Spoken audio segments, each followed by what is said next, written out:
So we are recording this session, and we're going to get started. So welcome I'm Christine Del Negro. I am a literacy consultant with Solved. I was a classroom teacher for about 11 years, and I have been a consultant for about 9.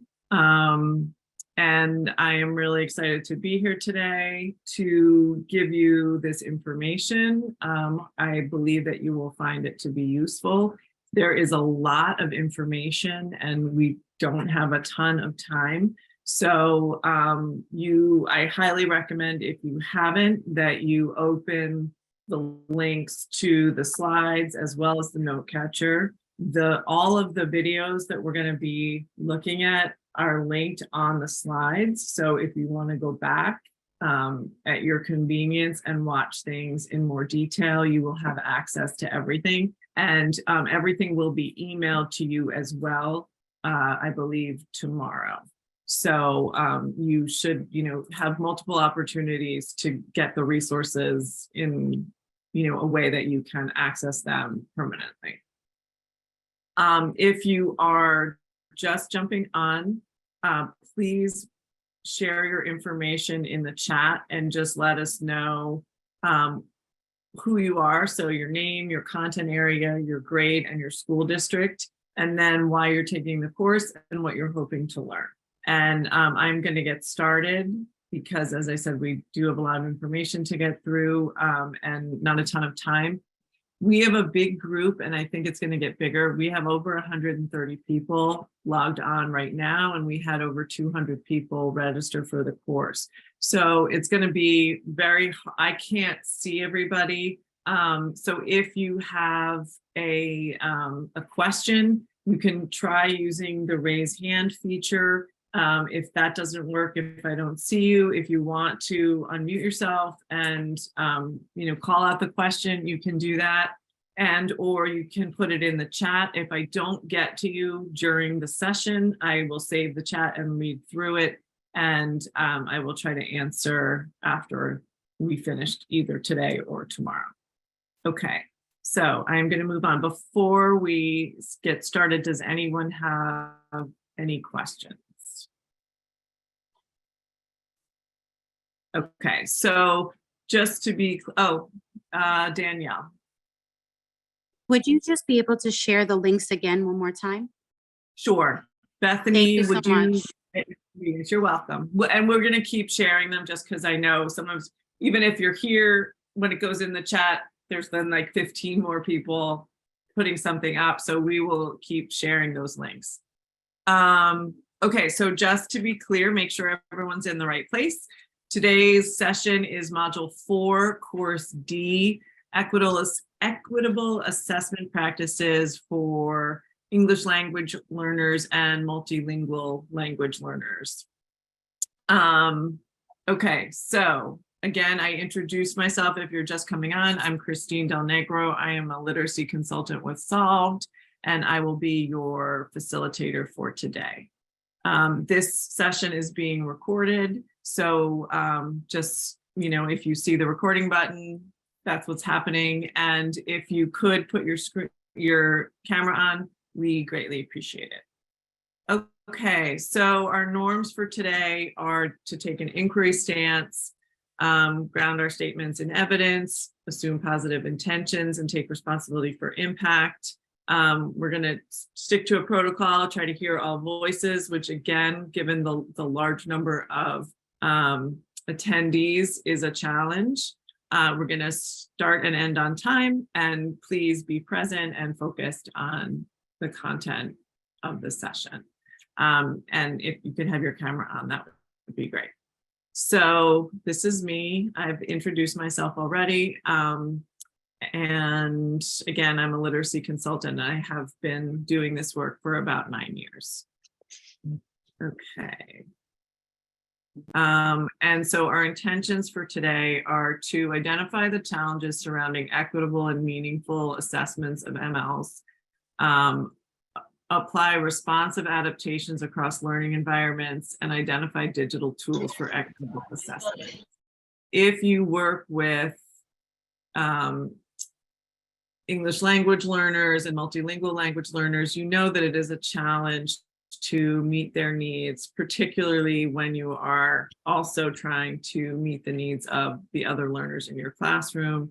You have large class sizes, you have a diversity of both academic and emotional needs. You all have a lot on your plates, and we know that. And so we hope that the information that we provide today is going to help make your life a little bit easier and help you look at what you're already doing and think about how you can make it even stronger, as well as hopefully giving you some new strategies that maybe you hadn't thought of before, and or a diversity of platforms to transfer what you're already doing into a digital platform that may make things a little bit easier and allow you to reach a larger number of students and provide differentiation. Okay.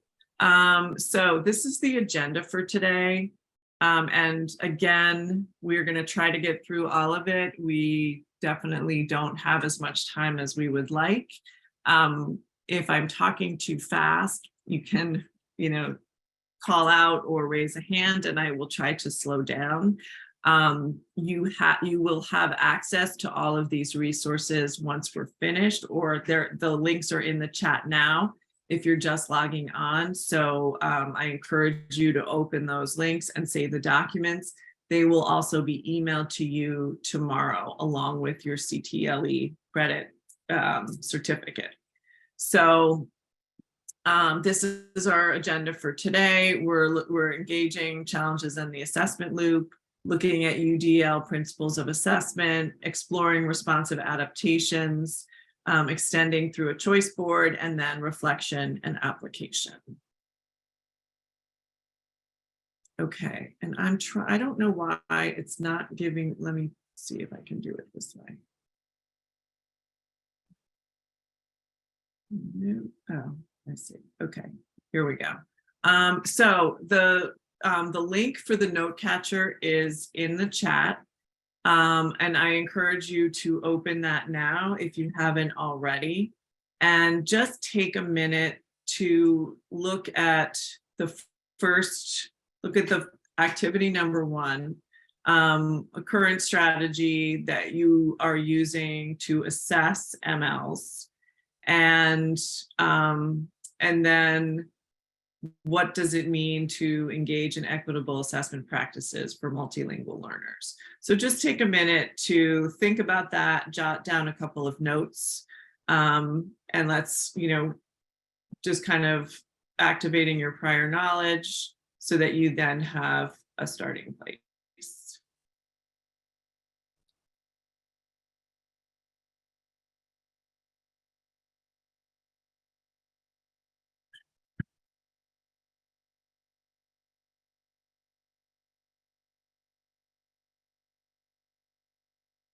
And welcome to those of you that are just logging on.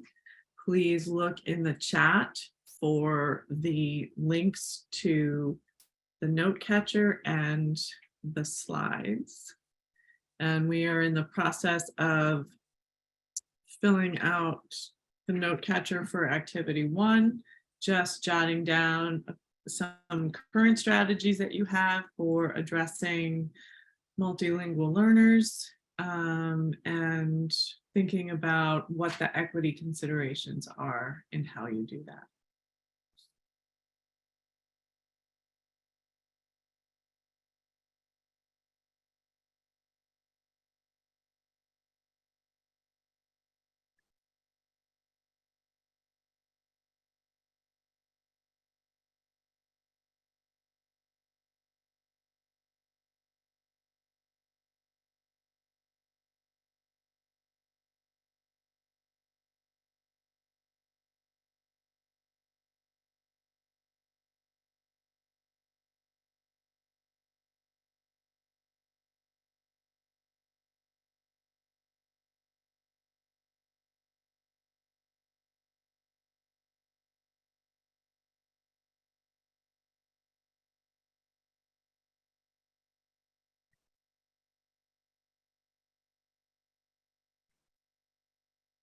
Okay.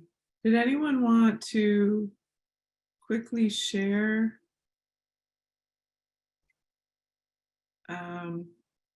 any thoughts? You can just call it out because I can't see everybody. So I don't want to miss anyone that's holding up a hand.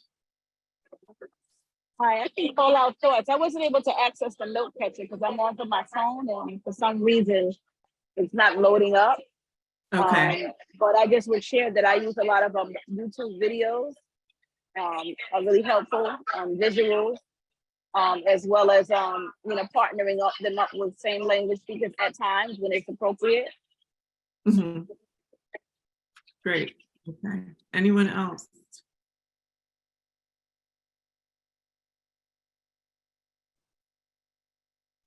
Hi, my name is Amanda. I'm from District 18 and I teach grade 5 ELA. I have 2 ELL students, and with both of them, I start with like the simple letters that they know, capitalized and lowercase, and sounds. I also translate some things, not all, into the student's home language. I don't really like to do that because they're learning English. So like to constantly do that, they're not going to be able to pick up the English part. But I also have taught both of them how to use Google Translate. So they can literally copy something and open up Google Translate and paste it into their language. Sometimes they're confused because it's different, it's different in English, but that's what I've been doing. Okay. What are their home languages? One is from Guyana. I believe he speaks Creole. I'm not really sure, but the other one is Arabic. So the Arabic student really uses Google Translate like often.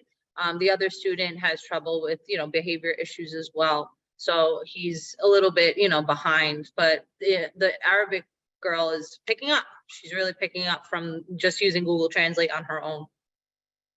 Great. Okay. Thank you for sharing, both of you. Okay. So we're going to look at a video in a minute, and it's going to show you a like a whole cycle of pre-assessment, teaching, post-assessment, and reteaching that can support ELLs in language acquisition and reading comprehension. And so you'll see that the teacher employs a variety of informal assessments to get an idea of whether or not students are understanding the information that's being given. And then another important thing that you're going to see is that there's collaboration between the teacher, the reading teacher, and they call them the ESOL teacher, so the ELL teacher. And they're going to be talking about the potential language barriers that may be contributing to students not understanding the question correctly. So I'm going to show you that in a minute, but one of the things that they kind of are dealing with is that sometimes students will they'll know a word, they'll be familiar with a word in one context, but then they can't. So like for the example that's on the screen is the student is instructed to find X.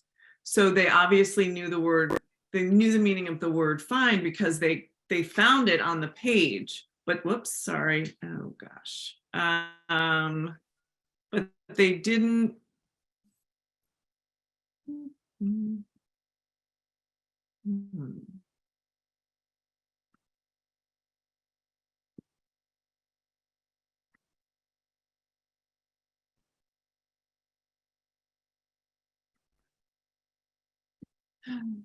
Bear with me.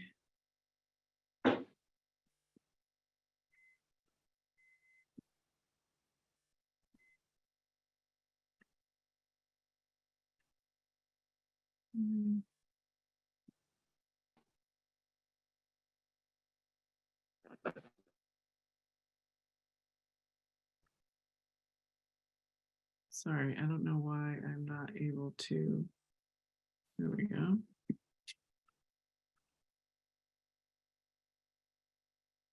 Okay. So But they didn't understand the word find as it was being used in the question.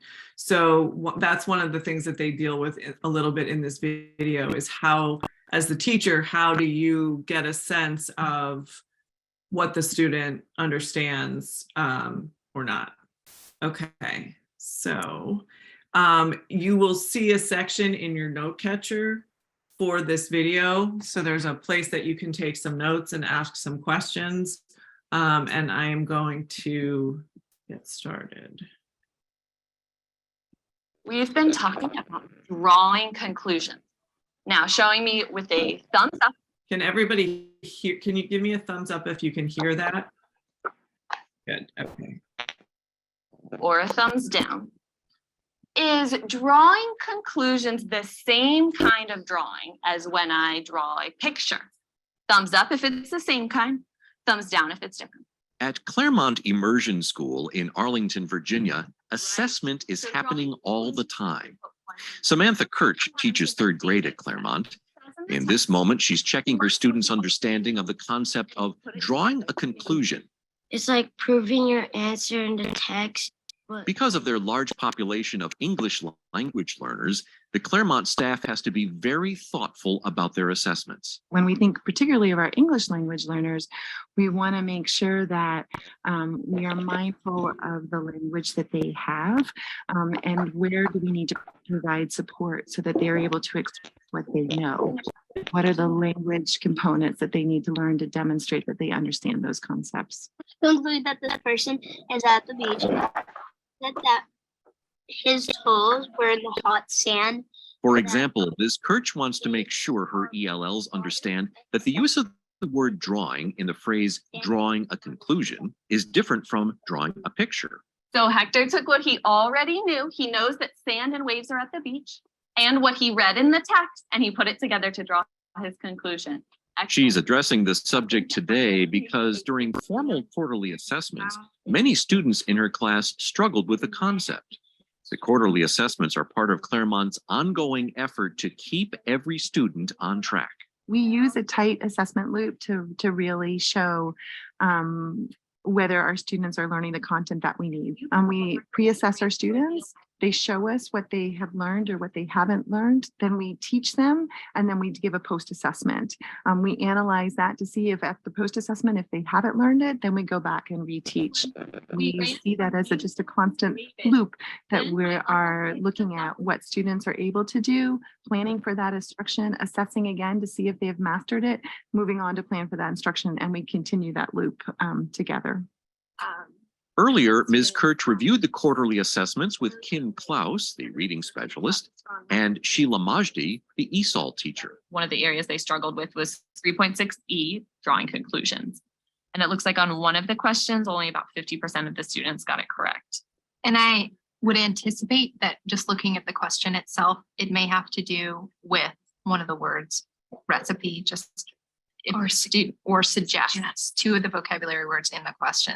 I think drawing conclusions is a really difficult concept because the answer is not explicitly in the text. It has to come from them thinking more deeply about the passage or about the story. But especially for English language learners, I think that not having as much background knowledge possibly, or dealing with different vocabulary than they're used to, that can all affect their comprehension, which then can affect their ability to draw a conclusion. The team comes up with a plan for improving their students' facility with drawing conclusions, involving teaching the concept again, but in a different way this time. Ms. Kirch starts with the whole class and then has the students who struggled the most with drawing conclusions join her for a small group lesson. The speaker can best be described as... Good. So Brandon, do I try to answer right away or do I go back in the text? Go back to the text. Go back to the text. So I'm going to lines 17 to 20, just like what the question said. David, what do you think? I think upset because he or she is upset that they can't find their shoe. At the end of the lesson, Ms. Kirch has the children complete 2 questions on their own back at their desks. This is known as an exit slip, another informal assessment. When they bring their answers back to her, she'll be able to tell if they now have a better understanding of drawing conclusions or if they need more help. Thank you. Did you prove your answer in the text? Okay, I'll check over the notes and great work. Some of the English language learners struggling with drawing conclusions are getting another dose of help from Ms. Majdi. They're working on drawing conclusions about characters. Who's actually talking? Is the watermelon talking here? No. What do you think? Who's talking? I think Spider's talking inside of the watermelon, convincing Possum to believe that the watermelon is talking. It's all part of Claremont's assessment loop. The watermelon actually Pre-assess, No. teach, Spider post-assess, is hiding. reteach, Why so can't that you get out? each child has the chance to master Too grade level quiet. material. Doing all of this assessment, I know can seem really daunting. It takes a lot of time, and sometimes it feels like instead of assessing for these skills, I should be teaching them. But I think when you picture assessment in a different way, as not just a test at the end of a unit, but all of those little things that you can put in throughout the day, it's really worth it, because then you know where the students are and where they need to go. This video production was made possible by the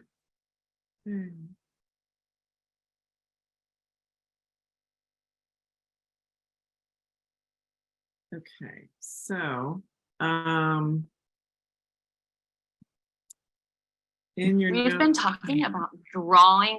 take a couple of minutes just to jot anything down in your note catcher.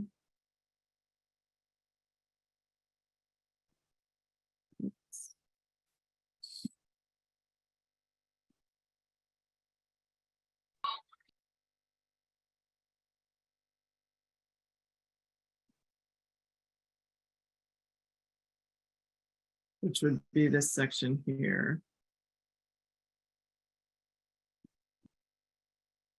And then if you would like to put any thoughts or questions in the chat, please feel free to do that, and we can have a quick conversation before we move on.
Actually use the data that lead the teacher collaboration and support. Yeah, I think that this is really, the video is really a great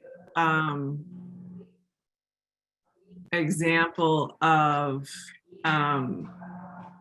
data-driven instruction.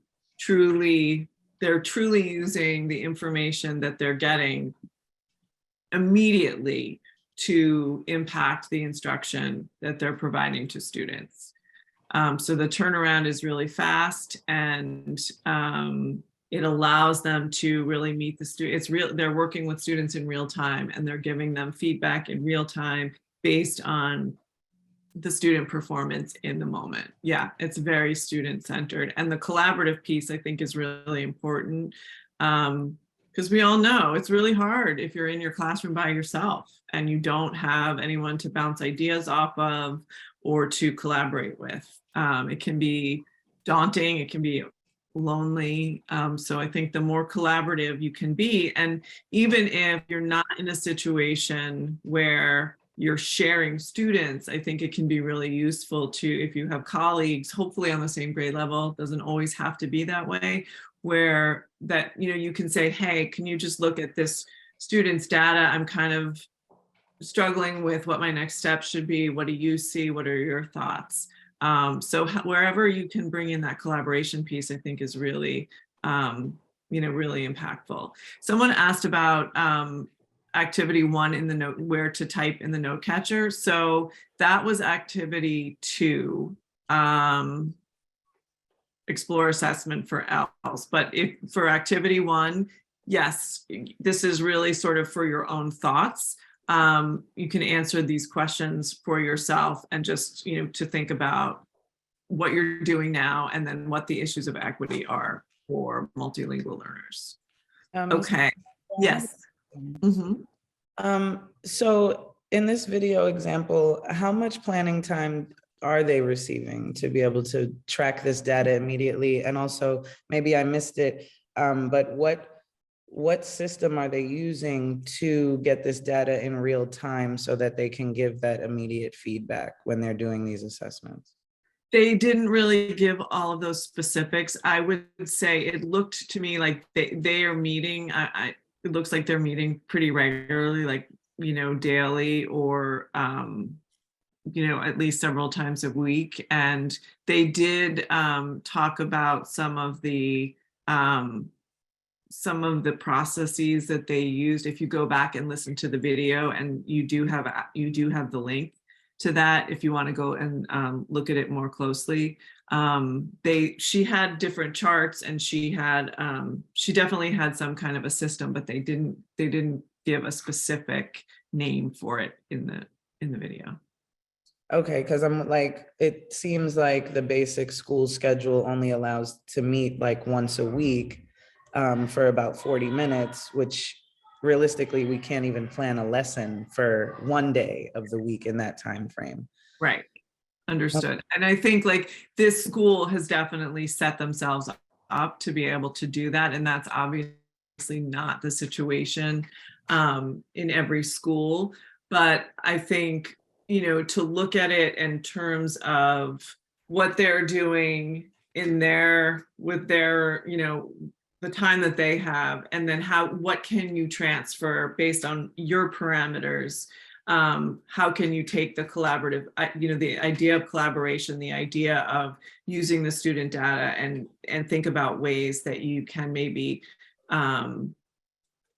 take what you're using now and like up level it. So it may, you know, that, yeah, what they're showing there is probably not available to many teachers, but what can you take from that to apply to the situation that you're in? Thank you. You're welcome. Okay, so the next activity 3 is establishing reflection for action and looking at the universal design for learning and how that supports equitable assessment practices for multilingual learners.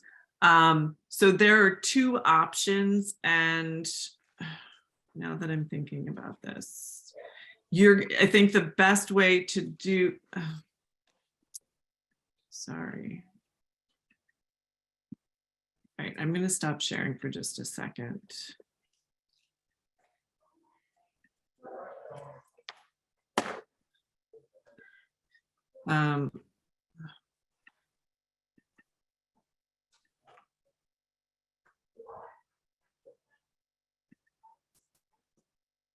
Okay, I'm going to put, Bethany, if you could put the links in the chat for option 1 and option 2.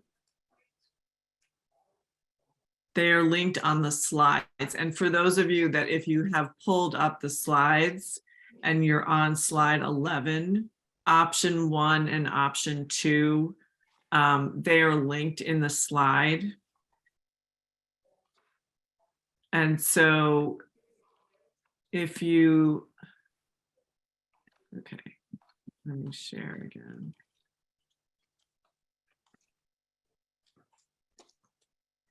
Okay, so if you click on, this was option 1.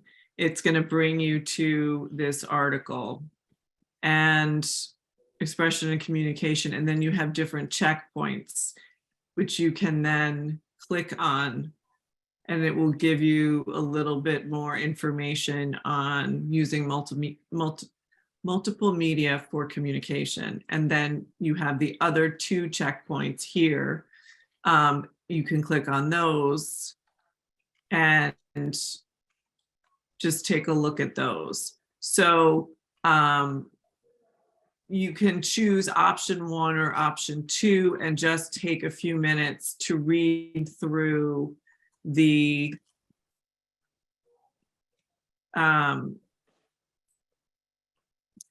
information under guideline 5 and guideline 9.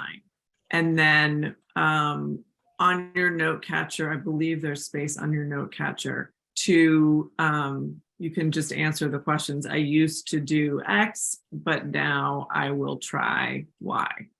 To just try to take some of the information to apply it to. I'm Mr. Go pee-pee, okay? Okay, any questions on that? I feel like it may be a little jumbled.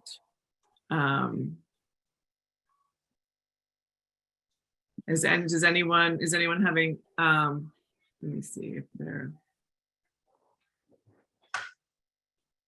Okay, so the options are in option 1, both options are in the chat. The links are in the most recent entry in the chat, so you can access them that way. Or if you have the slides open, you can access them via slide number 11. So it's 3:07, take about 3 or 4 minutes to read through one of the options and think about how you might be able to apply it to your classroom practice. And I'm going to stop sharing my screen for the next couple of minutes. I'm going to pause the recording. Okay, we're going to move on just because I'm looking at the time and we don't have a ton of time left. And there are a couple of other things that I would like to share with you. So again, I'm going to share my screen.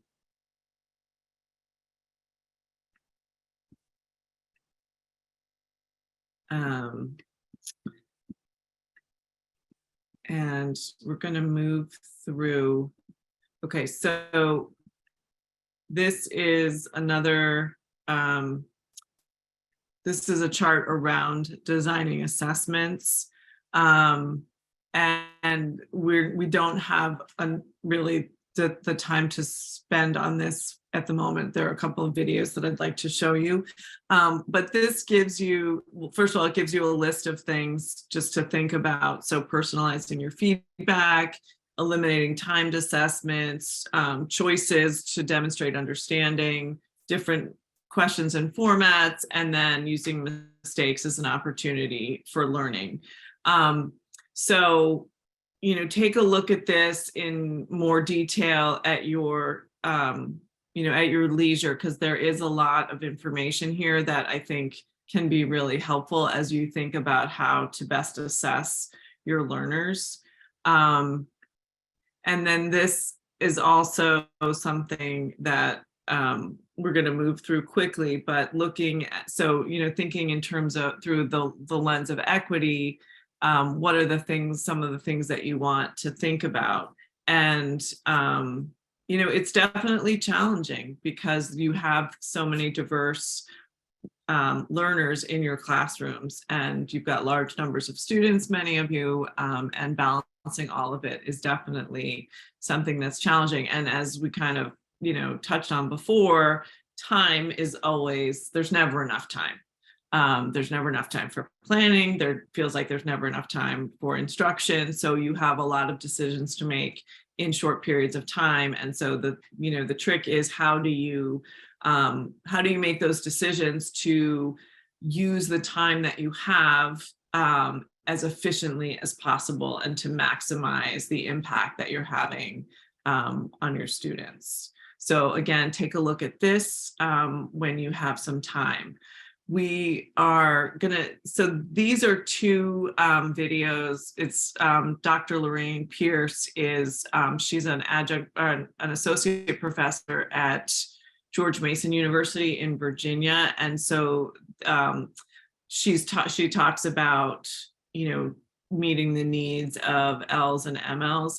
I'm not gonna show these two videos right now, because I want to make sure that we get to the next video, which is a classroom. I feel like in the time that we have, it's just a little bit more concrete maybe.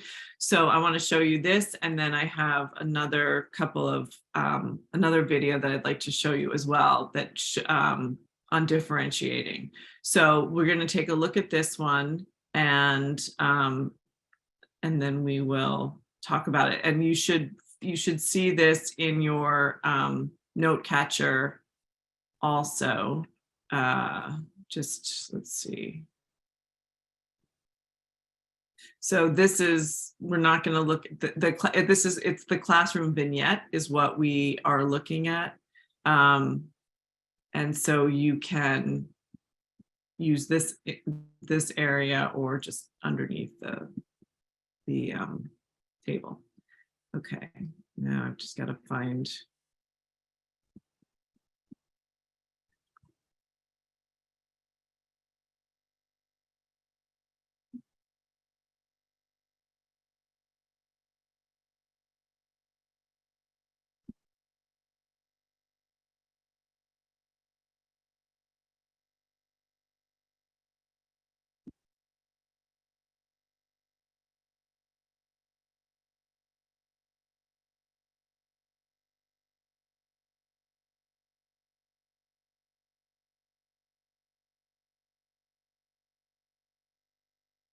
That's children who speak English, Spanish, Hmong, and more.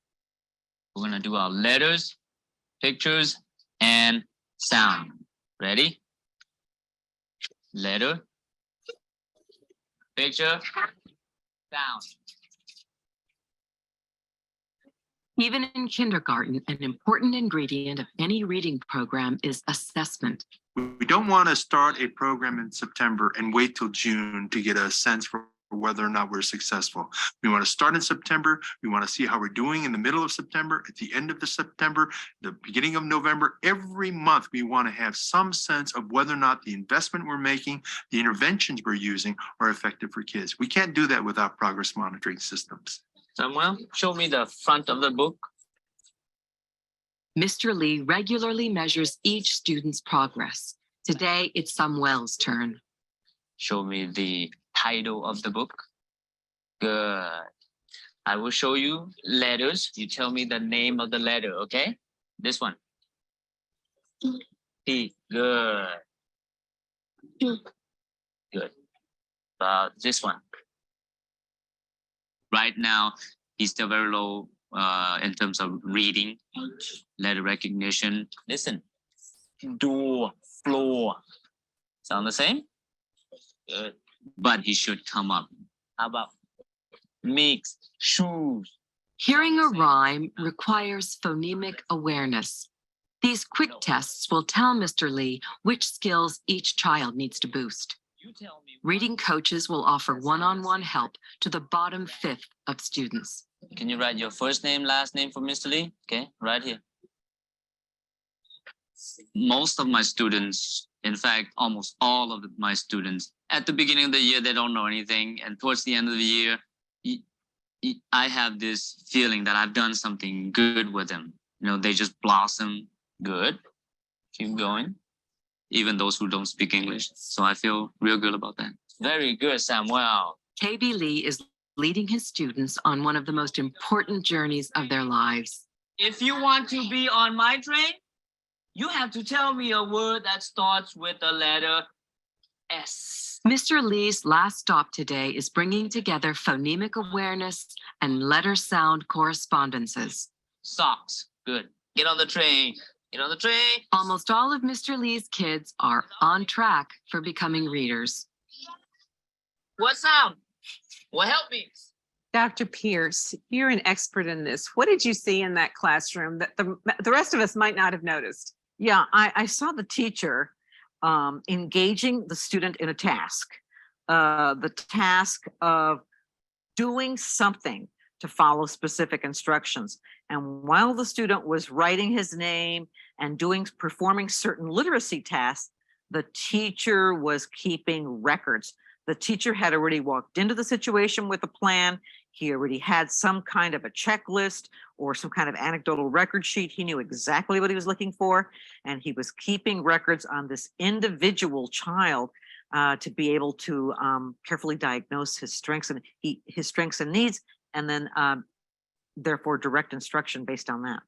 Now, I imagine we might see that in any number of classrooms. What techniques was he using that were appropriate to English language learners in this situation that we saw? Well, he was relating to prior experience and prior knowledge. He was asking him, write your name. And he was using manipulatives where he had the little flashcards up, manipulatives, any kind of hands-on experience. He had the learners engage in kinesthetic activities. There was quite an incentive to answer the question when he said, you can get on my train. So he had, kinesthetic activities. The learner felt that he was belonging if he was able to provide the correct answer. That he had the students participate in writing down. There was a writing down task. He was tapping prior knowledge and making the learners feel that they could contribute something in the classroom. Now, this particular classroom was really diverse, it looked like. And clearly he wasn't using the native language because there were kids of so many different language backgrounds. How do you assess and diagnose in a classroom like that? Well, what you want to have is a common set of objectives or standards for teaching, and then compare each student's accomplishments toward the standards. Instead of comparing students to themselves, to each other in a class, you compare the student to his or her mastery of these objectives as specified in expectations for performance on a scoring guide or checklist or criteria sheet.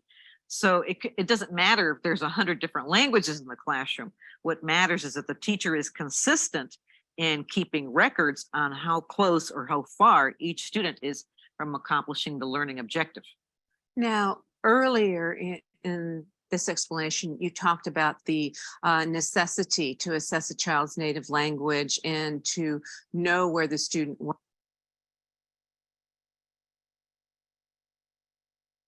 Okay.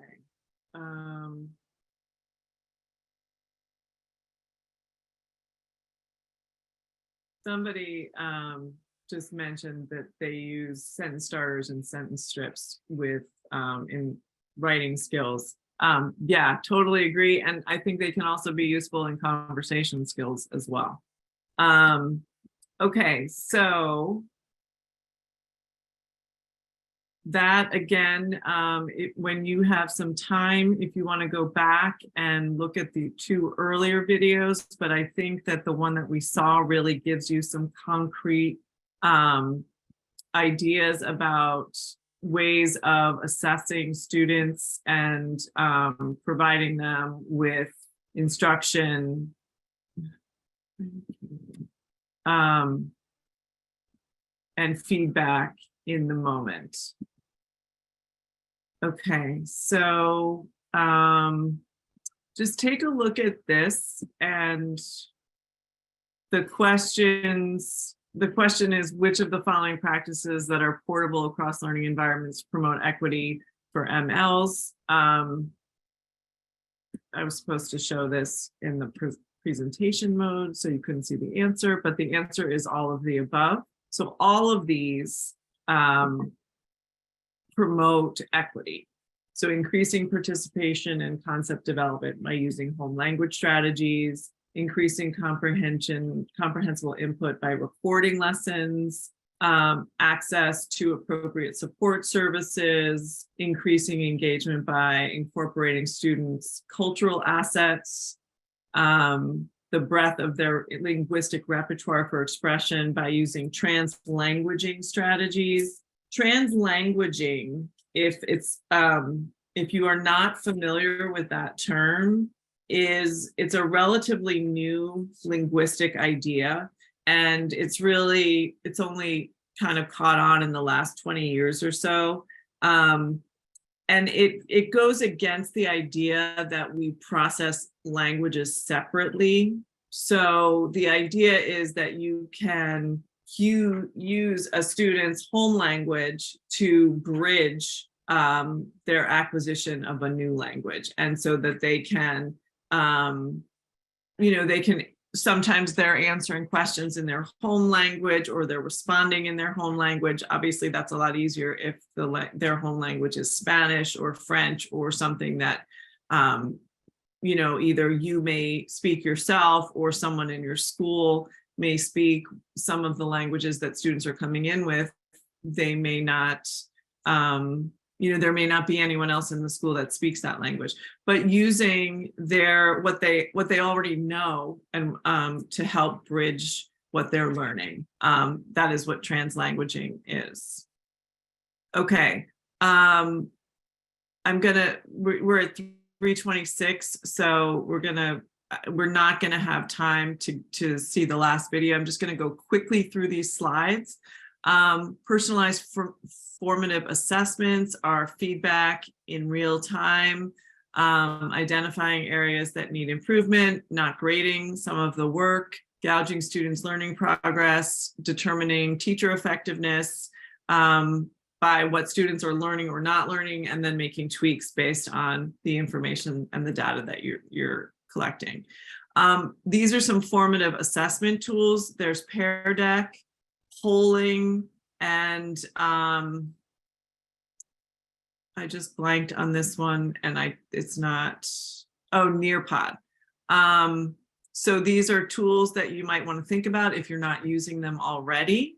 And then this video, which I was hoping to get to today, I would highly recommend. It's by one of my colleagues at Solve. He uses a math lesson because math is his area of expertise, but you could use it for ELA or really any academic subject. And he walks you through how to create a Google form that will take students to different activities based on whether or not they answered a question correctly. So if they answer the question correctly, it's going to bring them to an area that's going to kind of push them further.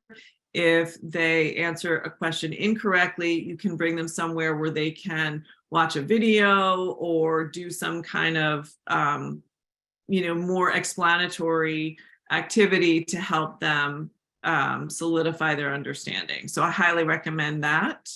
And this is a quick social protocol for peer feedback. That's a really quick video for you to watch.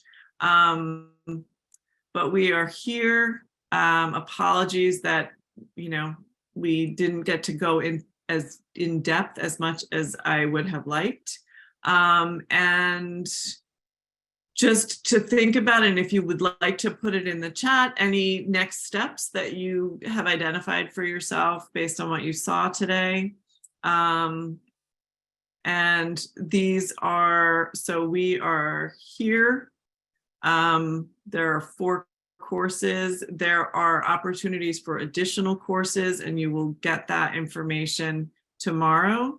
And then in the chat right now, I believe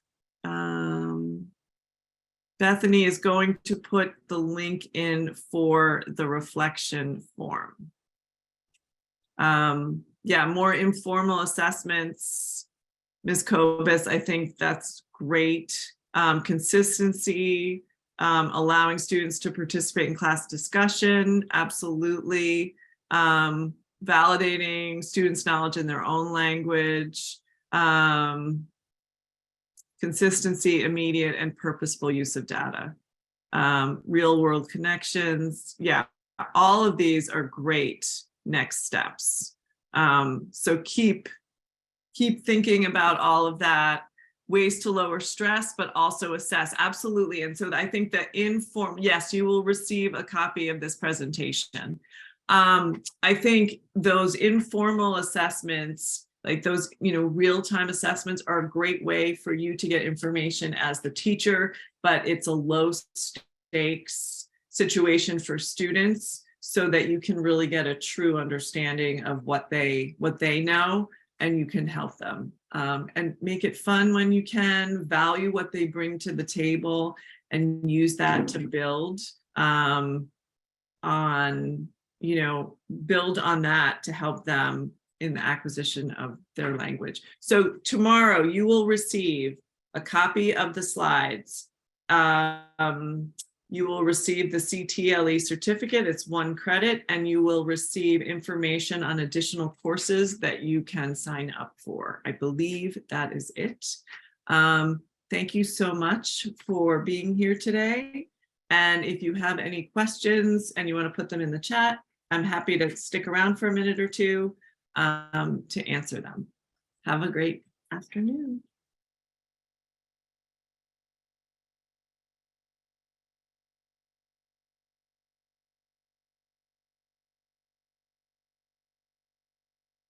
And make sure you complete the survey. The note catcher is really just for you. I was wondering if you noticed the title of the survey. I did not. I didn't put it. Why? Does it have a different course on it? Yeah. Oops. Okay. It's all right because it's probably the only link, so we'll know. And if you put me as the instructor, it was something today, about Negro studies. Okay. Oops. We're teaching a whole bunch of different courses, and so it sometimes Yeah, that's things what I fall. figured. But if you try to get credit. Isn't Thank that her you. name? No, the name of the survey is her name. if you put Is my it? name, yeah, my name is the instructor, we'll know. Del Negro. Yes. Study. Oh, okay. Yeah, not Negro study. Then now I'm embarrassed. No, but I see what you saw. At first I was like, Are you Okay, kidding? thank you for correcting me. Oh my gosh. no problem. Have a good day. Thank you. It was wonderful. Oh, great. Thank you. I'm so glad it was helpful. Good afternoon. How do you access the survey? The survey, the link is in the chat, but it's way Oh, it's back in there. the chat. Okay, I think I It's in see the chat, one. but hold I on, just I'm sent it gonna. again. Okay, I Oh, got it. Thank you. Thanks.